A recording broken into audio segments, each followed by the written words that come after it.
Assalamualaikum warahmatullahi wabarakatuh. Perkenalkan, nama saya Rahmat Zani. Saya dari Prodi Pendidikan Bahasa Arab Universitas Fatmawati Soekarno Bengkulu. Jadi di video kali ini saya akan menjelaskan kecerdasan majemuk atau multiple intelligence, yang merupakan tugas UAS dari mata kuliah Psikologi Pendidikan dengan guru pengampu Ibu Dita Lestari. Yuk ikutin videonya. Oke, check it out.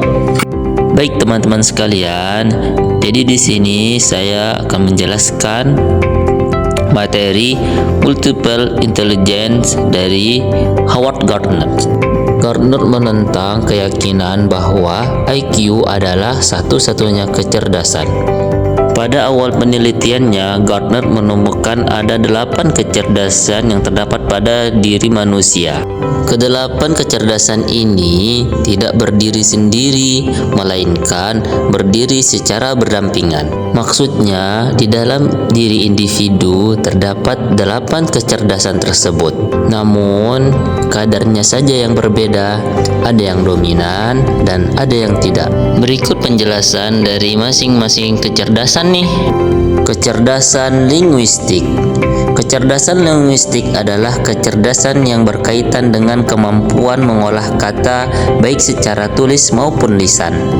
Kemampuan utama kecerdasan linguistik adalah mampu memahami atau menghasilkan bahasa melalui lisan ataupun tulisan, mudah berkomunikasi dan memahami melalui bahasa, serta memiliki kepekaan makna halus dari bahasa. Berdasarkan kemampuannya, seseorang yang memiliki kecerdasan linguistik yang dominan cocok untuk menjadi novelis, komedian, pengacara, jurnalis, guru, atau profesi lain yang sangat membutuhkan bahasa dalam prakteknya. Kecerdasan logika matematika. Kecerdasan logika matematika adalah kecerdasan yang berhubungan dengan pemahaman prinsip sebab akibat. Kemampuan utama dari kecerdasan logika matematika adalah kemampuan untuk memahami hal-hal yang abstrak, kemampuan untuk memahami hal-hal yang berkaitan dengan angka, serta kemampuan untuk memahami secara logis. Beberapa hal yang berkaitan dengan kecerdasan logika yaitu pembuatan grafik, pembuatan diagram, menjelaskan timeline suatu peristiwa, persamaan atau pembuktian, pembuatan rencana bisnis, dan penyelesaian teka-teki. Berdasar kemampuannya, seseorang yang memiliki kecerdasan logika matematika yang dominan, dia cocok menjadi guru matematika, insinyur, arsitek, programmer, pegawai konstruksi, akuntan. Kecerdasan musikal. Kecerdasan musikal adalah kecerdasan yang berhubungan dengan suara. Kemampuan utama dari kecerdasan musikal adalah kemampuan untuk mendengar pola, mengenali, mengingat, dan bahkan memanipulasi hal-hal yang berkaitan dengan suara. Beberapa hal yang berkaitan dengan kecerdasan musikal yaitu penulisan lagu, pertunjukan suara, opera musik, melakukan tarian yang diiringi dengan lagu, pembuatan soundtrack, dan rekaman suara. Berdasarkan kemampuan tersebut, seseorang dengan kemampuan kecerdasan musikal yang dominan cocok menjadi musisi, koreografer, DJ, komposer musik, pemandu sorak, serta profesi lain yang berhubungan dengan suara. Kecerdasan spasial. Kecerdasan spasial adalah kecerdasan yang berhubungan dengan memahami suatu ruang. Kemampuan utama dari kecerdasan ini yaitu kemampuan dalam mempersepsikan dan mentransformasikan sebuah informasi ke dalam pikiran, serta memungkinkan pembuatan ulang sebuah gambar dari memori. Beberapa hal yang melibatkan kecerdasan spasial yaitu seperti lukisan, peta, angle foto atau video, dan menata kebun. Berdasarkan kemampuannya, seseorang dengan kecerdasan spasial yang dominan cocok menjadi seorang pelukis, tukang kebun, pemahat patung, dokter bedah, montir, pengecat rumah, dan fotografer. Kecerdasan body kinestetik. Kecerdasan body kinestetik adalah kecerdasan yang berhubungan dengan koordinasi ke seluruh tubuh, seperti gerakan motorik kasar maupun motorik halus. Kemampuan utama dari kecerdasan ini yaitu kontrol baik pada seluruh tubuh, bahkan bagian tubuh yang terisolasi, sehingga mampu menciptakan sebuah gerakan atau memecahkan masalah yang membutuhkan pergerakan. Beberapa hal yang melibatkan kecerdasan body kinestetik yaitu menari, pantomin, menenun, kegiatan-kegiatan olahraga, penggunaan bahasa isyarat, dan pembuatan perhiasan. Berdasarkan kemampuan tersebut, seseorang dengan kecerdasan body kinestetik yang dominan cocok menjadi atlet, dancer, penerjemah bahasa isyarat, aktor, pemahat, serta profesi yang membutuhkan gerakan, baik itu gerakan motorik kasar maupun halus. Kecerdasan interpersonal. Kecerdasan interpersonal adalah kecerdasan untuk berhubungan dan memahami orang lain.